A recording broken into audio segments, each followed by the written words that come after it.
હાસ્પેસ વિશેનો કલંક કે લાંછન ફક્ત લોકો શું વિચારે છે એ નથી બદલતો, એ પેશન્ટ્સને કેવી રીતે મેડિકલ કેર મળે છે એ પણ બદલે છે.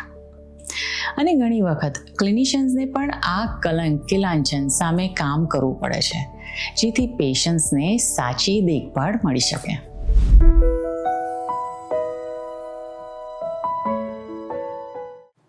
નમસ્તે, હું રૂપલ પટેલ.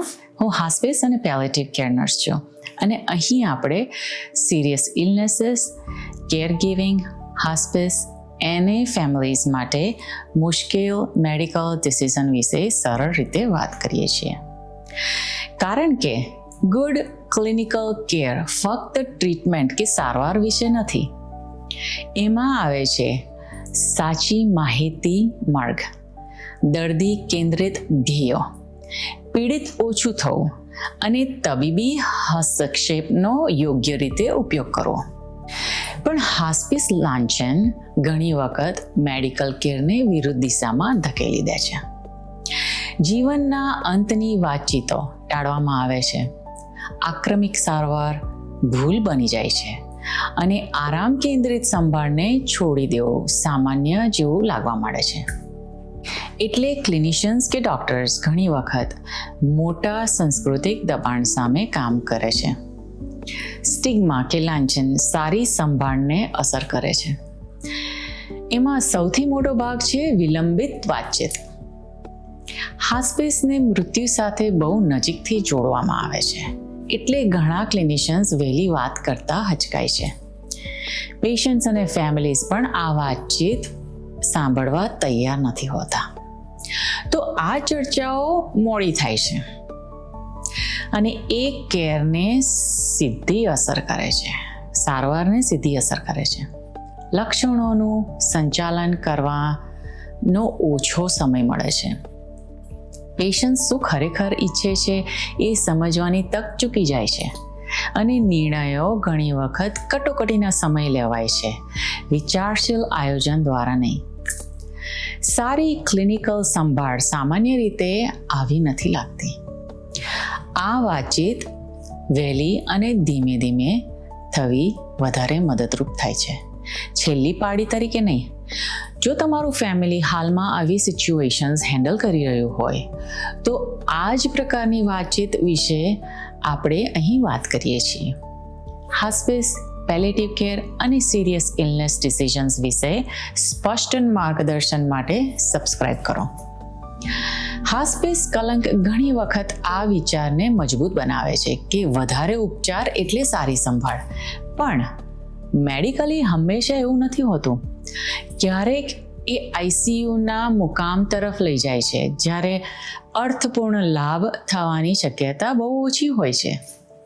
વારંવાર હોસ્પિટલમાં જવાનું થાય છે, જે લક્ષણ વ્યવસ્થાપન માટે વધારે હોય છે, ઈલાજ કરવા માટે નહીં. અને જે જીવનની ગુણવત્તામાં સુધારો કરવાની જગ્યાએ પીડા વધારે છે. સારી ક્લિનિકલ સંભાળ એટલે જ્યારે સારવાર કામ કરવાનું બંધ કરી દે ત્યારે લક્ષ્યોનો આરામ સંભાળવા તરફ ખસેડો. એનો અર્થ છોડી દેવું નથી, એનો અર્થ સંભાળના લક્ષ્યો બદલવાનો છે. હાસ્પિસનો કેવી રીતે પરિચય થાય છે એ બહુ મહત્વનું છે.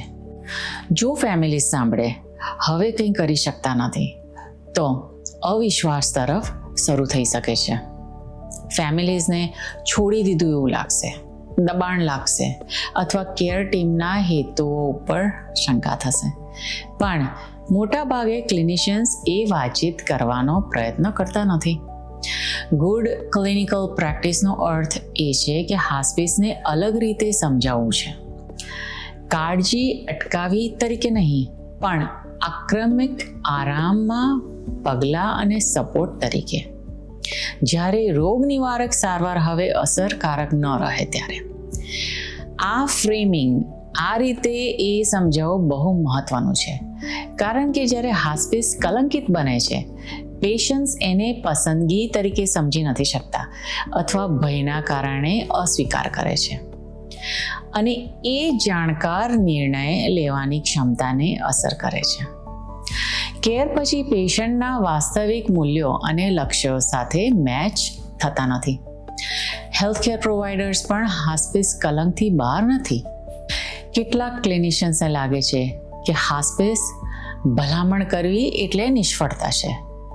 કેટલાકને ફેમિલીઝ છે, હોસ્પિટલ્સ છે અથવા આખું મેડિકલ સિસ્ટમ તરફથી પ્રેશર અનુભવાય છે કે ટ્રીટમેન્ટ ચાલુ રાખો, ભલે તે મદદ ન થતી હોય.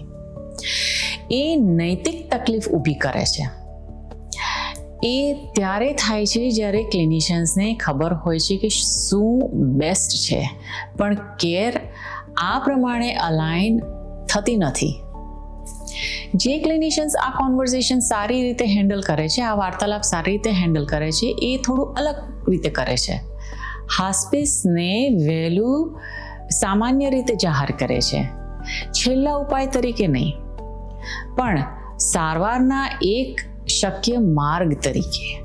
એ સ્પષ્ટ ભાષા વાપરે છે અને દર્દીના લક્ષણ સમજવા માટે વધારે સમય આપે છે. એવા પ્રશ્નો પૂછે છે કે હાલમાં તમારા માટે સૌથી મહત્વનું શું છે? તમે શું આશા રાખો છો? તમને શું ચિંતા થાય છે? એ પેલિએટિવ કેર પણ વહેલું ઇન્વોલ્વ કરે છે.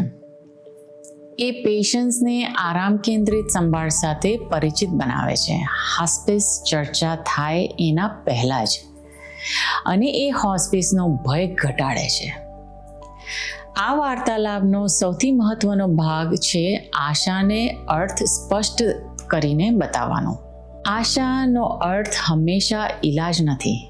ક્યારેક આશાનો અર્થ હોય છે વધારે આરામ, ફેમિલી સાથે વધારે અર્થપૂર્ણ સમય, વધારે મહત્તા. અને આ બધું પણ એટલું જ મહત્વનું છે. જો તમારું ફેમિલી હાલમાં આ પ્રકારના ડિસિઝન સામે ઊભું હોય અને હજુ પણ સ્પષ્ટતા ન હોય, તો ઘણી વખત સિચ્યુએશન કોઈક અનુભવી વ્યક્તિ સાથે ચર્ચા કરો તો મદદ મળે છે. આ જ કામ હું ફેમિલી સાથે વન-ઓન-વન કન્સલ્ટ રીતે કરું છું. શું થઈ રહ્યું છે એ સમજાવવા, કયા ક્વેશ્ચન્સ પૂછવા, કયા પ્રશ્નો પૂછવા અને કયા વિકલ્પો તમારા સિચ્યુએશન માટે યોગ્ય હોય એ સમજવામાં મદદ કરું છું. તમે મને nurserupal.com પર મળી શકો છો. જ્યારે ક્લિનિશિયન્સ હોસ્પિસ કલંકને વહેલું અને ક્લિયર કરે છે, સૌથી વહેલું સમજાવે છે, પેશન્ટ સામાન્ય રીતે ઓછું સહન કરે છે. એ જ ગુડ ક્લિનિકલ કેર હોવી જોઈએ.